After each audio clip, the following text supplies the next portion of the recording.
Most people are thinking way too small, and that's the root issue. It's complacency, it's mediocrity, it's average, the force of average. And it's just like, hey, I'm doing better than most people, and they get content. So it's comfort. That's the root issue of why people stay stuck between $2,000 to $10,000 a month, is they have no reason to go beyond that. This concept of imperfect action is really difficult for someone who is a perfectionist. Being a perfectionist is basically being fearful of criticism. So in your case, your identity is not like so much focused on perfect product, but about your vision and the endurance to get there and to keep responding and to keep working. What do you think, like, from your coaching experience, what is holding most people back from success? They quit too soon. They hit their first roadblock and they give up. Coach doesn't quit on them, they quit on the coach. The model doesn't stop working for them, they stop working the model. It's like, what's the best diet? It's the one that you stick with. What's the best workout program? The one that you follow. What's the best blender? The one that you use. The biggest problem we see is that people's expectations are too big in the short term and they're too small in the long term. I say this all the time. The highest dropout rate is in the first year. Like, if you can get through the first year online, you'll probably make it.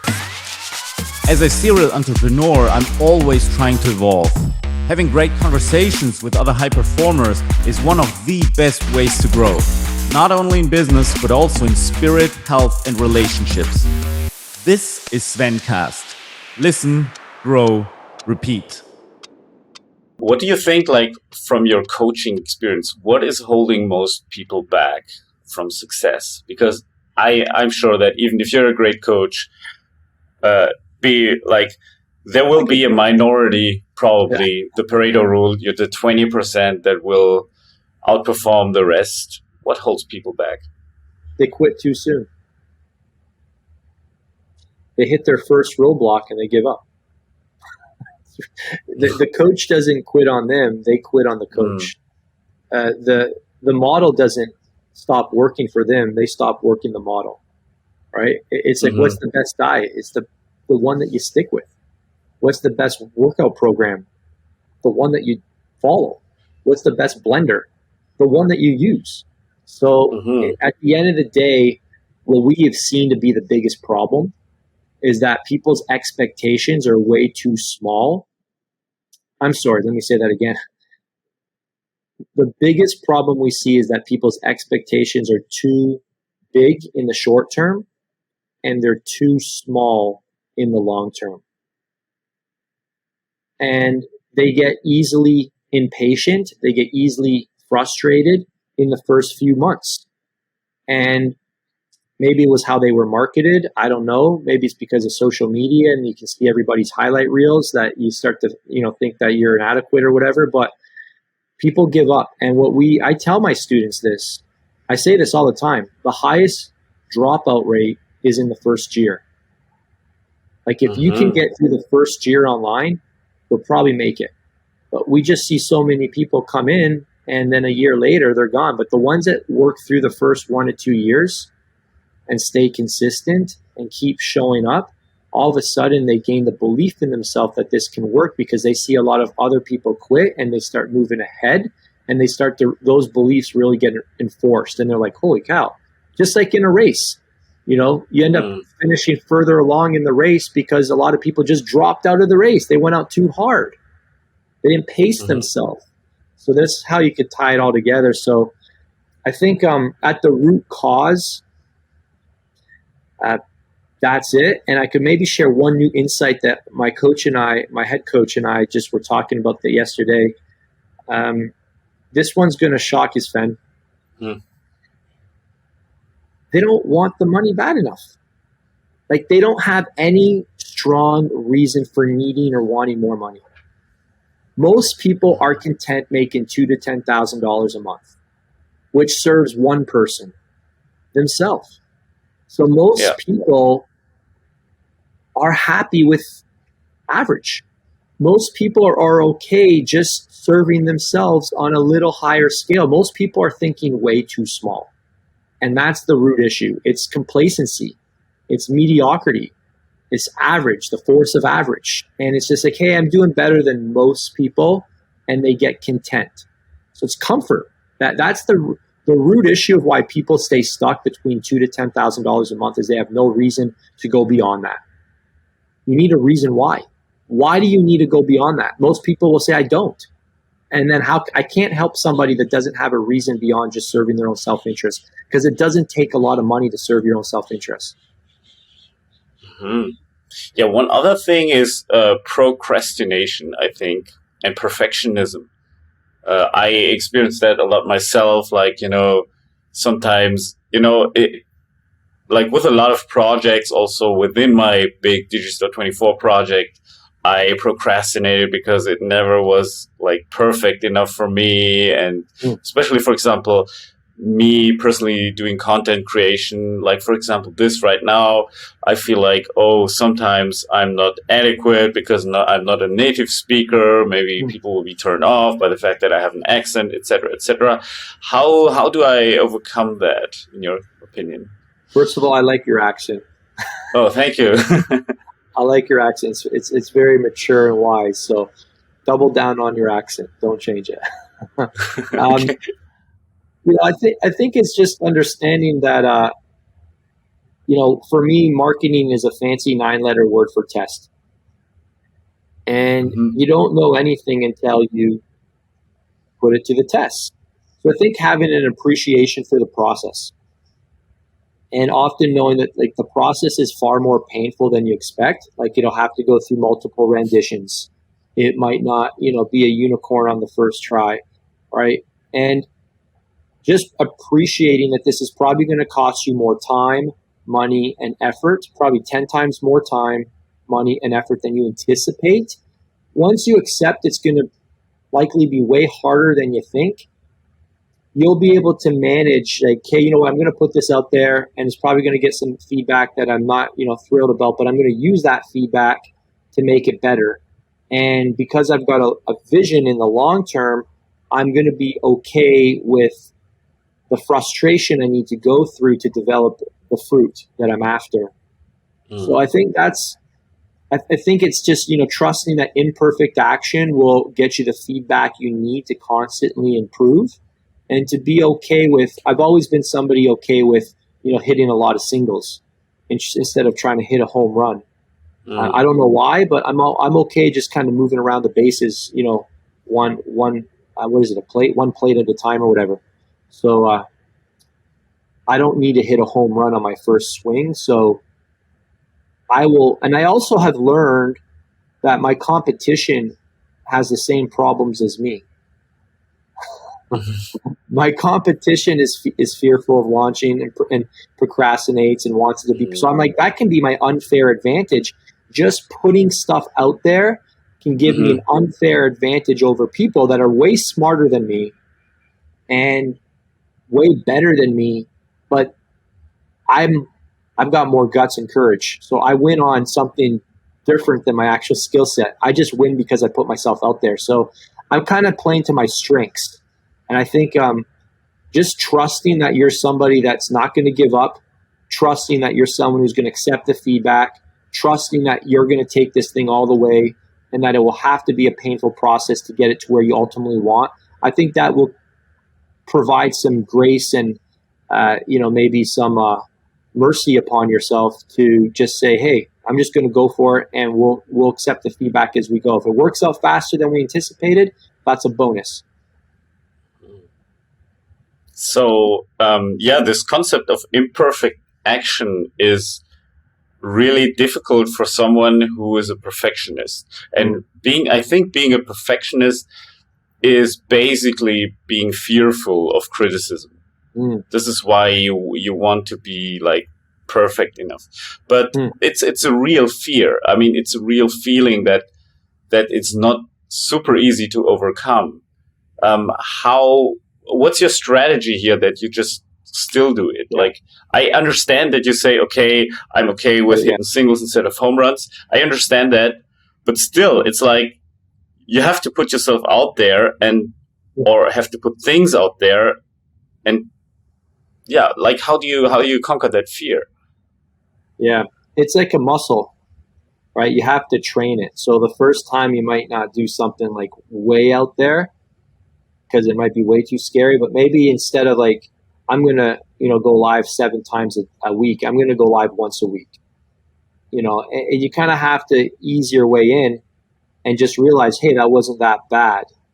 So there's a process.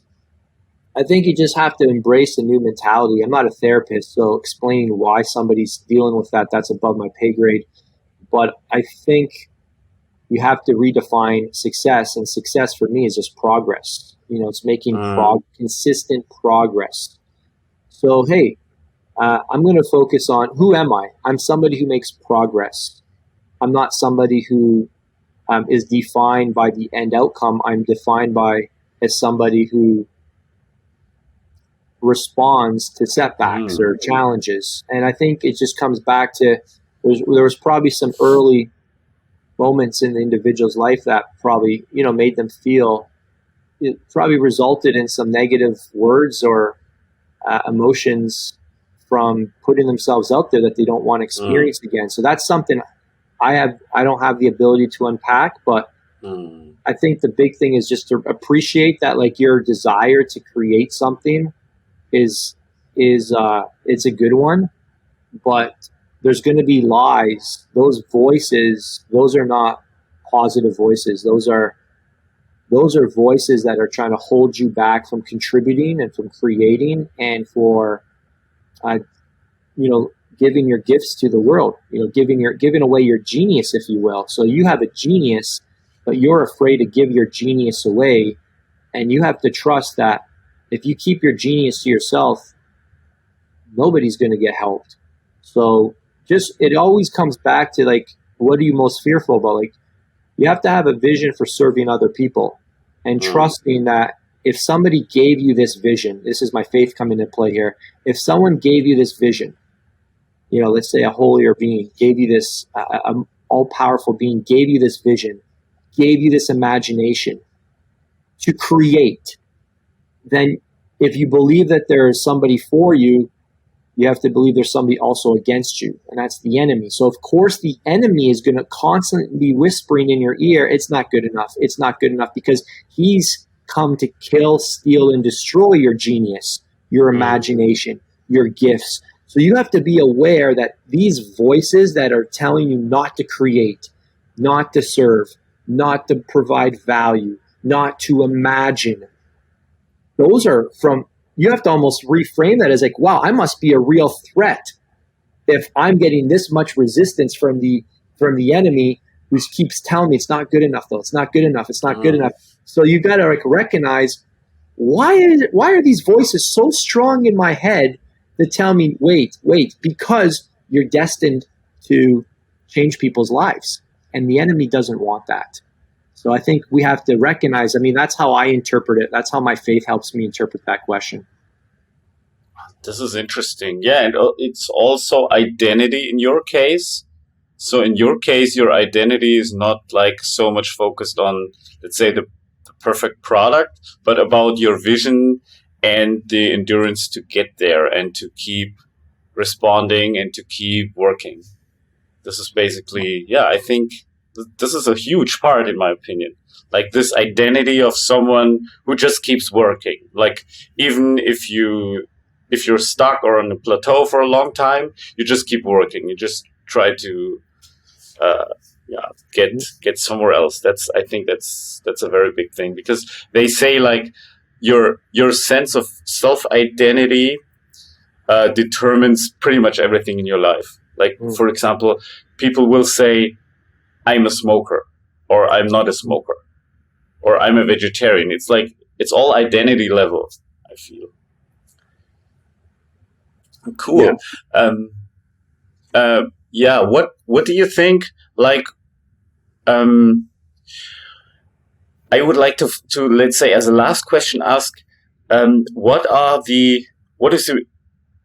your best recommendations for like your top 3 books that you would recommend for everyone to read to get ahead in business? Because we have a business crowd mainly here. Yes. Oh, goodness. So many great books. All right. I'll give you the ones that I've been reading recently. Actually, you know what? Let me just go to my phone because I'm on Audible. So the first one I'd recommend is How to Be a Great Boss by Gino Wickman. That was an outstanding 4-hour book on Audible, and I really, really enjoyed that one. All right, so How to Be a Great Boss. Yep, that was excellent. It's going to give you the mindset to be a boss and to accept that giving yourself the title of boss is okay. It's a bit of a taboo word these days, to be a boss. And the systems and the different rhythms of communication you'll have with your team members in order to build an organization. So that was an awesome book. The second one I would recommend that I went through was Jim Quick's book, Limitless. I got to actually hang out with Jim Quick a few weeks ago in Miami at the 100 Million Mastermind. He's brilliant. And that book, Limitless, it teaches you how to be a better learner and how to speed read and how to think and how to utilize your memory. So, the faster you can learn, the faster you can earn.